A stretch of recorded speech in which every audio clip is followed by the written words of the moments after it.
Hello, everybody. So, right up front, I'm not a cool person. I'm not a kinky or interesting guy in the bedroom, true. Recently, one of my buddies was like, "Hey, Gondleman, what's your favorite kind of sex?" And I was like, consensual. Well, why would you even ask that? You know how much I hate to cry.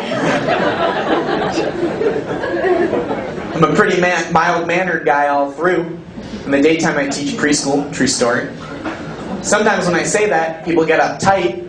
One time a lady came up to me after a show, and she cornered me in a corner, which is how you do that.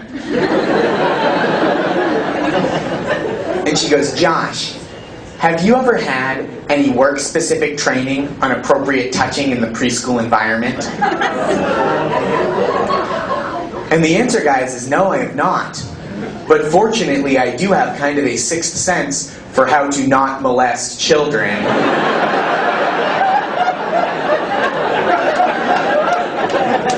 Batting 1,000.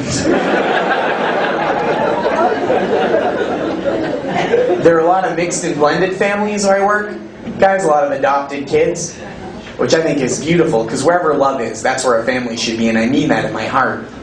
I just know that if I ever adopted a child, I would have no idea how to break the news to him. I'd probably have to go to Barnes & Noble and get a book called How to Tell Your Son He's Adopted, and just leave it on the counter.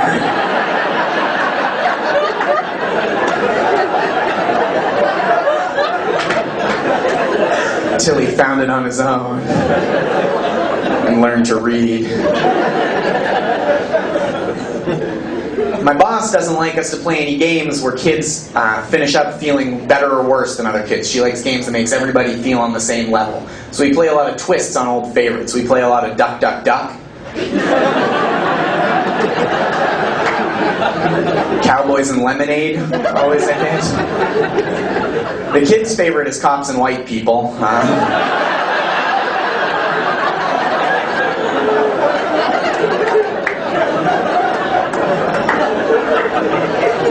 That game ends when the first child goes, "Sorry about the misunderstanding, sir. You can be on your way."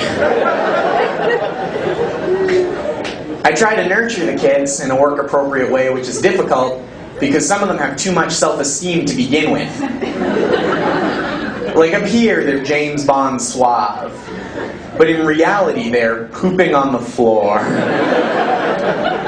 There's one kid in my class who actually speaks in the third person constantly. Like he's an NFL player giving a press conference all day long. So you're talking to him and it's just like, "Why did Randy eat 5 crayons? Well, here's what you gotta know about Randy. Randy, a competitor. Randy play hard. Randy play hard on the swing set. Randy play hard on the sandbox. Randy only got one speed, son. That's goddamn overdrive, you heard?" So teacher, if you're asking Randy why he ate them 5 crayons, it's because there was only 5 crayons left in that box. Praise Jesus. I think you've been nurtured, buddy. I try to teach the kids life lessons, you know, not just academics. Love all sorts of people. Don't be prejudiced. Don't be biased. Here's the thing that always upsets me as a pet peeve, is when straight guys, and I'll say other straight guys, I'm one, there are others, I'm here, I'm straight, get used to it. What up, Minneapolis? Oh, hetero and proud. That's right, suck on that, ladies only.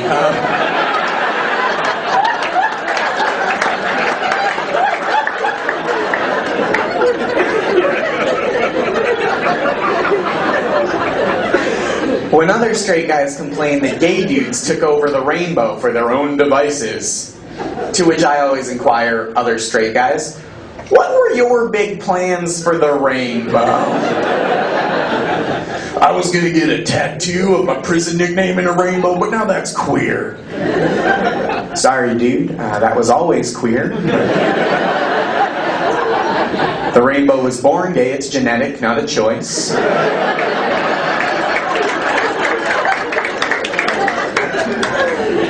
These guys think that the gay folks were the first group to ever just take an arbitrary symbol and apply it to themselves. Rainbow us. It's ridiculous. That's been going on for centuries, millennia.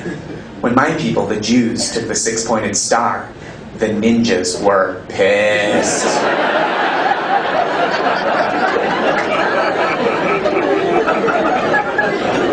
They were like, oh great, every time we kill from afar, people think we don't tip. Perfect.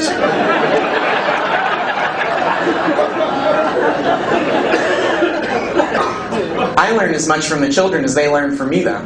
Like a couple weeks ago, I learned a really sweet magic trick that I'd like to share with you guys. I'll treat your general silence as consent. Not normally how I operate, but tonight we'll roll with it. I get to work and this little boy, 4 years old, says to me, Josh, when I grow up, I'm gonna be a wizard.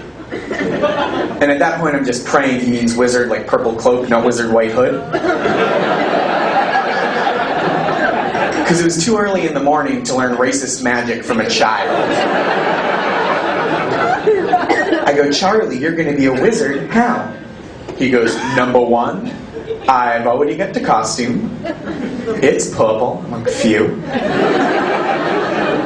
He goes, number two,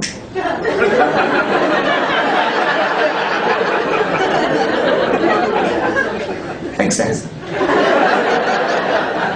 Number two, I already know magic. And I go, if you know magic, you've got to show it to me, right? So this is the trick he did, guys. Exactly as he did it for me, I'll do it for you. It goes like this.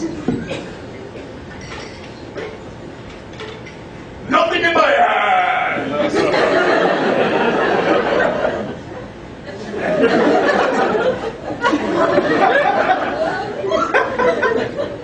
And that was it, guys. That was the entire trick.